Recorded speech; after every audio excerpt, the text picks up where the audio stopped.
اللہ تعالیٰ فرماتا ہے الا ان اولیاء اللہ لا خوف علیہم ولا هم یحزنون، خبردار اللہ کے اولیاء پر، الا ان اولیاء اللہ لا خوف علیہم، ان پر کوئی خوف نہیں، ولا هم یحزنون، اور نہ وہ غمگین ہوں گے۔ خوف اور غم دو مصیبتیں ہیں جو انسان کی دنیا کی زندگی کے ساتھ لگے ہوئے ہیں۔ خوف آنے والی تکلیف کا ڈر، اور غم پچھلے نقصان کا غم۔ تو جو آگے آنے والا نقصان ہے اس کا خوف انسان کو ہوتا ہے، اور جو پیچھے نقصان چلا گیا اس کا غم انسان کو ہوتا ہے۔ جو ہونے والا ہے اس کا ڈر، اور جو ہو چکا اس کا غم۔ یہ دو چیزیں ہیں جو انسان کے آج کو، اس کی خوشیوں کو خراب کرتے ہیں۔ اللہ تعالیٰ نے ولیوں کے لیے دونوں چیزوں کا انکار کر دیا ہے۔ اللہ نے فرمایا لا خوف علیہم ولا هم یحزنون، ان کے لیے آگے کا کوئی خوف نہیں ہے، اللہ کی پکڑ، اللہ کی طرف سے سزا، کوئی ڈر نہیں ہے، اب بے فکر ہے ان کے لیے۔ اللہ کیا ان کے لیے اچھا ہی اچھا ہے، ان کو ڈرنے کی ضرورت نہیں ہے۔ آخرت کے اعتبار سے ان کے لیے کوئی خوف نہیں۔ واقعی اگر وہ اسی حال پر ان کی موت ہو، اگر دو چیزوں کی بنیاد پر، جیسا کہ آگے آئے گا، لا خوف علیہم ولا هم یحزنون، اور نہ وہ غمگین ہوں گے کہ جو کچھ ملے گا اور جو چھوٹا ہے، دنیا میں جو چھوٹا ہے اور آخرت میں جو ملا ہے، ان دونوں چیزوں کے اعتبار سے وہ غم میں مبتلا نہیں ہوں گے۔ جو چیزیں چھوٹ چکی ہیں ان سے اتنی اعلیٰ چیزیں اللہ تعالیٰ ان کو عطا فرمائے گا کہ ان چیزوں کی، ان نعمتوں کی، اس جنت کی وجہ سے اتنے خوش ہوں گے کہ دنیا میں جو کچھ چھوڑ گیا اس کا کچھ بھی غم ان کو نہیں ہوگا۔ اور جو نعمتیں اللہ تعالیٰ ان کو عطا فرمائے گا وہ اتنی اعلیٰ ہوں گی کہ کبھی بھی ان کو نہیں لگے گا کہ جو کچھ ہم کو ملا ہے وہ کم ہے۔ ولا هم یحزنون۔ انسان کو دنیا میں کیا ہوتا ہے، بہت محنت کیا صبح سے شام تک، یا مہینہ بھر سیزن کھانا پینا چھوڑ کر دکان میں گزارا، لیکن کچھ بھی اس کا بزنس نہیں ہوا، تو آدمی کو کیا ہوتا ہے، غم ہوتا ہے کہ جتنا محنت کی اتنا ملا نہیں۔ لیکن ایسا آخرت میں نہیں ہوگا۔ اللہ تعالیٰ نے فرمایا لا خوف علیہم یحزنون، ان کو ڈرنے کی ضرورت نہیں ہے کہ انہوں نے دنیا میں جو کچھ کیا اللہ اس کو ضائع کر دے گا، وعدہ خلافی کرے گا، ایسا بالکل ڈرنے کی ضرورت نہیں۔ اللہ اپنا وعدہ پورا کرتا ہے۔ نمبر دو، ان کو کوئی غم نہیں ہوگا کہ جو کچھ نعمتیں اللہ ان کو دے گا وہ ان کی طلب سے کمتر نہیں ہوں گی۔ ولا هم یحزنون، اس لیے وہ کبھی غمگین نہیں ہوں گے۔ تو آخرت میں اللہ کے اولیاء کے لیے نہ ڈر ہے اور نہ غم ہے۔ یہ دو چیزیں انسان کی زندگی کو برباد کر دیتی ہیں، ان کی خوشیوں کو خراب کر دیتی ہیں۔ ولیوں کے لیے ان دونوں چیزوں کو اللہ نے کہا کہ ان کو ڈرنے کی بھی ضرورت نہیں، اور ان کے لیے غم بھی نہیں ہوگا آخرت میں۔ اور اللہ نے آگے کہا یہ کون ہے؟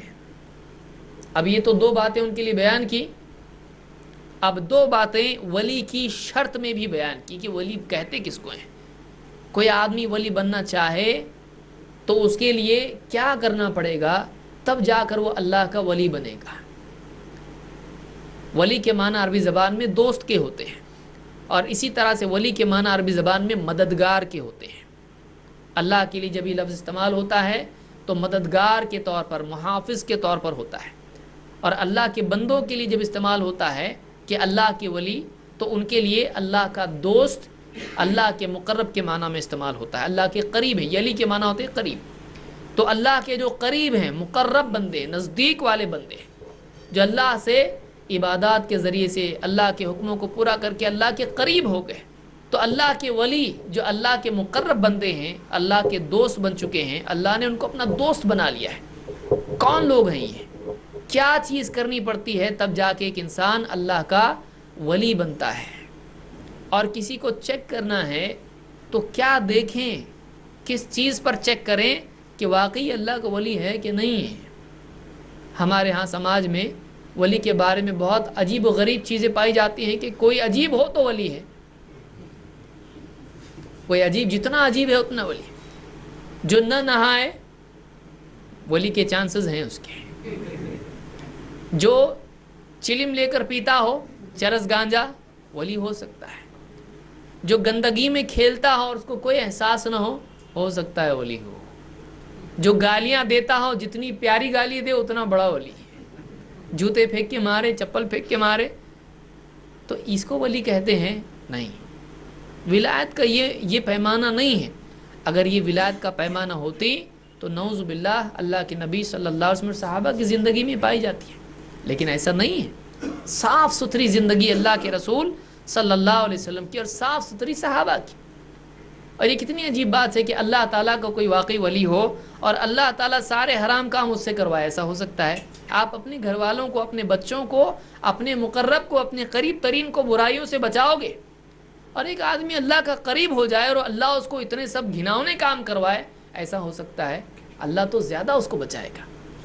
تو ہمارا سماج چونکہ علم کی کمی ہمارے ہاں پر ہے, ہم نے اپنے دل سے بہت سارے عقیدے بنا لیے ہیں, اور جو آدمی اس عقیدے کو نہیں مانتا ہے ہم اس کو غلط کہنے لگ جاتے ہیں. ہم کو یہ چاہیے کہ ہم یہ دیکھیں کہ اللہ رب العالمین کا فرمان قرآن کریم اور محمد رسول اللہ صلی اللہ علیہ وسلم کی تعلیمات جو حدیثوں میں ہم کو ملتی ہیں, اس کی روشنی میں کیا صحیح ہے کیا غلط ہے, کون ولی ہے کون نہیں ہے. اللہ نے فرمایا الا ان اولیاء اللہ لا خوف علیہم ولا هم يحزنون, خبردار اللہ کے اولیاء کے لیے آخرت میں نہ کوئی خوف ہے نہ ان کے لیے کوئی غم ہے. یہ کون ہے؟ الذین آمنوا وکانوا یتقون. یہ وہ لوگ ہیں جو ایمان لائے اور جو اللہ سے ڈرتے رہے, تقوی والے بن کر رہے, جن کی زندگی میں تقوی تھا, جن کی زندگی میں تقوی تھا. تو دو چیزیں ہیں جن کی بنیاد پر ایک انسان ولی بنتا ہے. جیسے میں نے ابتدا میں کہا کہ انسان کی صلاحیتیں اور اس کا کمال دو چیزوں پر منحصر ہے. ایک اس کے قلب کی حالت, اس کا ایمان, اور دو اس کی عملی زندگی, اس کا تقوی, اس کی پابندی, اس کی پرہیزگاری. کہ جو ایمان کے کمال کو پہنچ جائے اور عملی زندگی میں اللہ کی نافرمانی سے بچتے بچتے ہر برائی سے بچنے لگے اور ہر ایسی چیز سے بچنے والا وہ بنے جس سے اللہ ناراض ہوتا ہے. اللہ کا حکم توڑنے سے بچے, اللہ کی منع کی ہوئی چیزوں کے کرنے سے بچے, اور جس کا یقین اللہ کی ذات پر ہو, جو اللہ اور اس کے رسول کی بتائی ہوئی ہر بات پر ایمان رکھتا ہو, کسی بات پر شک نہیں کرتا ہو. تو یہ دو چیزیں ایمان اور تقوی جس انسان کے اندر کامل درجے میں پیدا ہو جائے وہ اللہ کا ولی بنتا ہے. جس کا عقیدہ صحیح ہو اور جس کی زندگی میں عمل ہو, اور وہ عمل کیسا ہو؟ پابند عمل ہو. کس کا پابند ہو؟ قرآن و سنت کا پابند ہو. تو جس کی زندگی میں ایمان اور تقوی کمال درجے میں پہنچ جائے ایسا انسان اللہ کا ولی بنتا ہے, اس کو اللہ کی ولایت ملتی ہے. اسی لیے امام القرطبی رحمۃ اللہ علیہ فرماتے ہیں اپنی تفسیر میں کہ وَكَانُوا يَتَّقُونَ أَيْ يَتَّقُونَ الشِّرْكَ وَالْمَعَاصِي, کہ جو ایمان لائے اور بچتے رہے کن چیزوں سے؟ کہا کہ شرک سے بچتے رہے اور گناہوں سے بچتے رہے. جس کی زندگی میں شرک ہو وہ اللہ کا ولی نہیں, وہ تو مومن بھی نہیں ہے. جس کی زندگی میں ولی تو ایمان والوں میں اونچے درجے کا ایمان والا ہوتا ہے. جس کی زندگی میں شرک ہو, جس کی زندگی میں گناہ ہو, اللہ کی نافرمانیاں ہوں, حرام کام ہو, جو لوگوں کو ریس کے گھوڑوں کے نمبر بتاتا ہو, جو لاٹری کے نمبر بتاتا ہو, اب بتائیے یہ حلال ہے یہ حرام ہے؟ تو ایسا آدمی جس کی زندگی میں تقوی نہ ہو, جس کی زندگی میں غلط عقائد ہو, تو ایسا انسان ولی تو دور کی بات ہے, ایسا انسان مسلمان ہی نہیں ہے, ایسا انسان مسلمان نہیں ہوتا ہے. اس لیے یعنی یہ باتیں ہم نے دیکھی کہ ولی بننے کے لیے دو چیزیں ہیں, ایک ایمان, صحیح عقیدہ, ایمان کا کمال, اور دوسرے تقوی, پرہیزگاری, پابندی کتاب و سنت کی, اللہ کے حکموں کی, رسول صلی اللہ علیہ وسلم کے حکموں کی. یہ جس کے اندر پیدا ہو جائے وہ اللہ کا ولی ہوتا ہے. آگے اللہ نے ان کے بارے میں ایک اور چیز بیان کی. اللہ نے فرمایا لہم البشریٰ فی الحیات الدنیا وفی الآخرہ, ان کے لیے خوشخبری ہے دنیا کی زندگی میں بھی اور آخرت میں بھی. اولیاء کے لیے دنیا میں بھی خوشخبری ہے اور آخرت میں بھی ہے. یہ آگے چل کے ہم دیکھیں گے کیا ہے خوشخبری.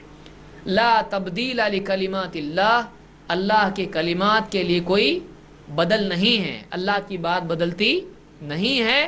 ذالک هو الفوز العظیم، اور یہی سب سے بڑی کامیابی ہے کہ ایک انسان کو اللہ تعالیٰ اپنا ولی بنا لے۔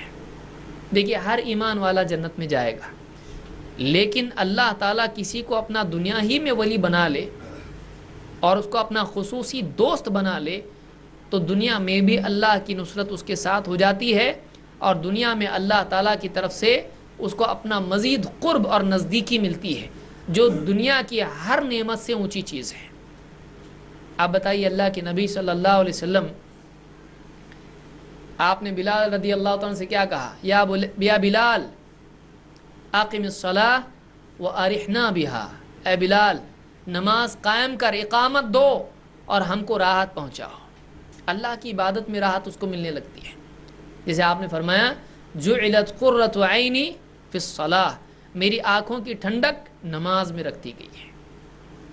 کہ ایک انسان جب اللہ کا ولی بن جاتا ہے، اور نبوت تو اس سے بھی اونچا درجہ ہے اور اس سے بھی اونچا رسالت ہے، تو اللہ کے رسول صلی اللہ علیہ وسلم اور جتنے آپ کے صحابہ تھے اور بعد میں جتنے بھی صالحین تھے، واقعی جب ایک انسان اللہ کا ولی بن جاتا ہے تو نیکیوں میں اس کو لذت آنے لگتی ہے۔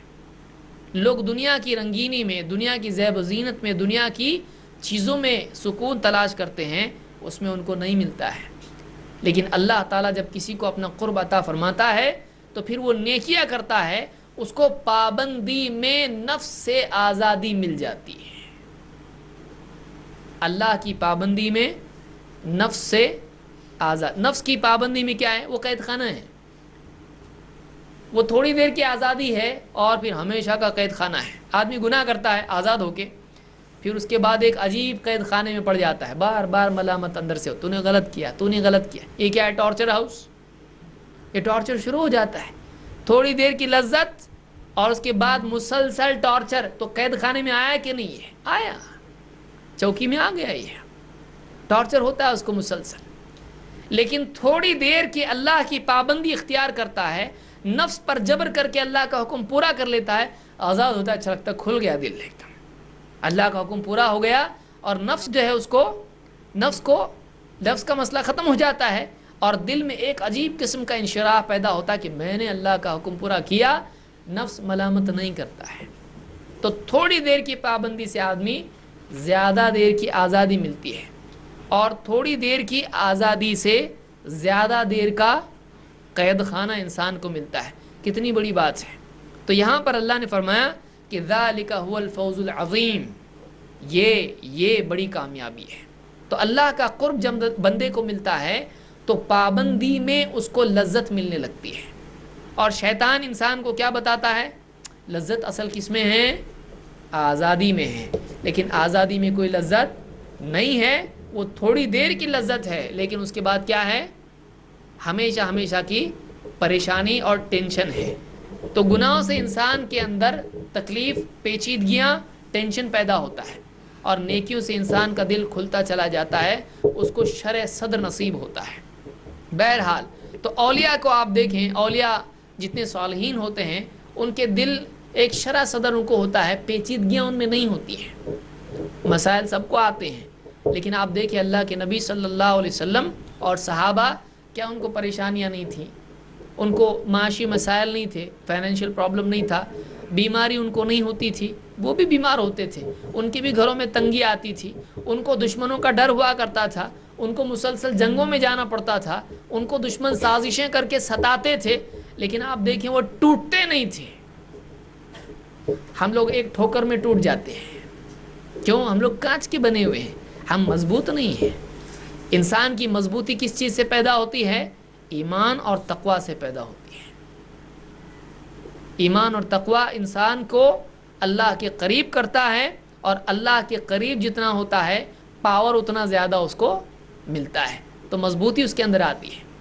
تو بہرحال اللہ تعالیٰ نے قرآن کریم میں جو باتیں اولیاء کے بارے میں بیان کی ہیں، ہم ان کو مانتے ہیں، ہمارا عقیدہ ہے کہ واقعی اللہ تعالیٰ کچھ بندوں کو اپنا ولی بناتا ہے، اور ایسے اولیاء کے لیے دنیا اور آخرت میں اللہ کی نصرت اور مغفرت اور جنت کا وعدہ ہے۔